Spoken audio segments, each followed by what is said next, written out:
प्यारे दोस्तों, आज की कहानी सुधा नाम की एक लड़की की है। सुधा एक बहुत ही आलसी लड़की थी।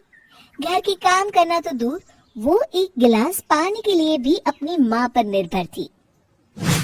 अरे अब उठ भी जा नालायक, 10 बजे तक सोती रहती है। अरे कुछ तो घरेलू लड़कियों वाले लक्षण दिखा। सोने दो ना माँ, क्यों परेशान कर रही हो? अरे भाग्यवान, क्यों मेरी बिटिया को तंग कर रही हो? सोने भी दो इसे। लो, बाप बेटी दोनों एक जैसे हैं।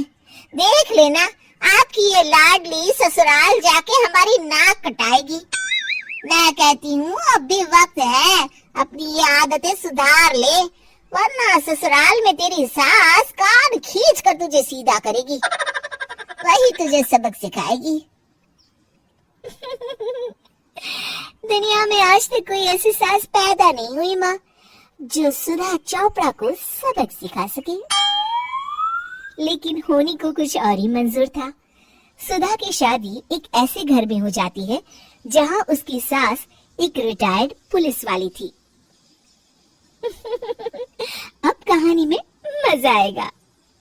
हाँ माँ, यहाँ सब बहुत अच्छा है। मेरे ससुराल के लोग भी ना बहुत मिलनसार हैं। ठीक है माँ, मुझे नींद आ रही है, फोन रखती हूँ माँ। ठीक सुबह 5 बजे। अरे जल्दी उठो भाग्यवान, वरना कयामत आ जाएगी। हैं? अरे क्या हुआ?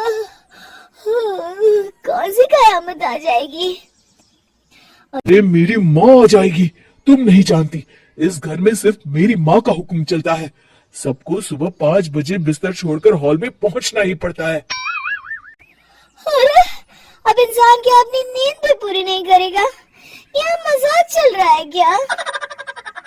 तभी वहाँ सुधा की सास आ जाती है। अटेंशन! मजाक तो तू समझ रही है बाबू, ये मेरा घर है और यहाँ हर किसी को डिसिप्लिन में रहना होगा। अटेंशन! अरे माँ जी, लेकिन इतनी सुबह कौन उठता है? कौन होता है मतलब? हम सभी उठते हैं, रोज उठते हैं, और अब से तुझे भी उठना पड़ेगा। आखिर मैं पुलिस वाली जो ठहरी। अटेंशन! अरे माँ जी, लेकिन अब तो आप रिटायर हो गई हो ना। तो क्या हुआ? शेर कितना भी बुरा हो जाए, शिकार करना नहीं छोड़ता। उसी तरह हम पुलिस वाले रिटायर होने के बाद भी अपने अनुशासन में ही जीवन जीते हैं। चलो अब बेकार की बहस बंद करो और उठकर हॉल में चलो। अभी आधा घंटा तुम सबकी परेड चलेगी। अटेंशन! अरे मैं कोई परेड नहीं करने वाली। सुधा की सास अपनी बहू का ये बर्ताव देख झल्ला उठती है। गौर से देख, तू कहाँ और किसके सामने खड़ी है? यहाँ बात सिर्फ एक बार समझाई जाती है, बस। अटेंशन! इतना कहकर सुधा की सास चली जाती है। अपनी सास का ये रूप देखकर सुधा घबरा जाती है और जल्दी से उठकर बाहर चली जाती है। उस दिन से सुधा की जिंदगी बदल जाती है। हाय, थक गई मैं तो। ये घर है या जेल? कितना काम करना पड़ता है। लाइए दीदी, 2 रोटियां और दीजिए, मुझे बड़ी भूख लगी है। ठहर जा बहू, ये तू क्या कर रही है? मैंने सबके खाने का हिसाब तय कर रखा है। तुम 4 रोटी से ज्यादा नहीं खा सकती और ये मिर्च मसाला भी नहीं चलेगा। मेरी बहुएं एकदम फिट होनी चाहिए। अटेंशन! क्यों माँ जी, आप हमें दंगल में लड़ने के लिए तैयार कर रही हैं क्या? क्या कर रही हो सुधा? माँ जी को मजाक बिल्कुल पसंद नहीं है।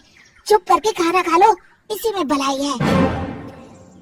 इस तरह धीरे धीरे सुधा अपने सास के रंग में पूरी तरह रंग जाती है, लेकिन इसका उल्टा ही असर पड़ता है। सुधा अपनी सास से भी ज्यादा अनुशासन की पक्की हो जाती है। सुधा की सास तो सबको 5 बजे उठाती थी, लेकिन सुधा सबको 4 बजे ही उठा देती थी। दूसरी तरफ सुधा की सास की उम्र भी हो चलती है। माँ जी, आजकल आप सुबह उठने में बहुत आनाकानी करती हैं। मुझे ये सब बिल्कुल पसंद नहीं है। अरे बहू, मैं तेरे हाथ जोड़ती हूँ, भगवान के लिए अब मुझे छोड़ दे। इतने सवेरे उठना और कसरत करना अब मेरे बस की बात नहीं है। माँ जी, आप मैदान छोड़ के भाग रही हैं। आप तो पुलिस वाली हैं। अटेंशन! अरे अब कहाँ की पुलिस वाली, अब तो मैं रिटायर हो चुकी हूँ। बस बहुत हो गया, अब तुम सब जैसे चाहे वैसे जिंदगी जियो और मुझे भी जीने दो। अपनी सास को गिड़गिड़ाते देख सुधा मन ही मन मुस्कुराती है।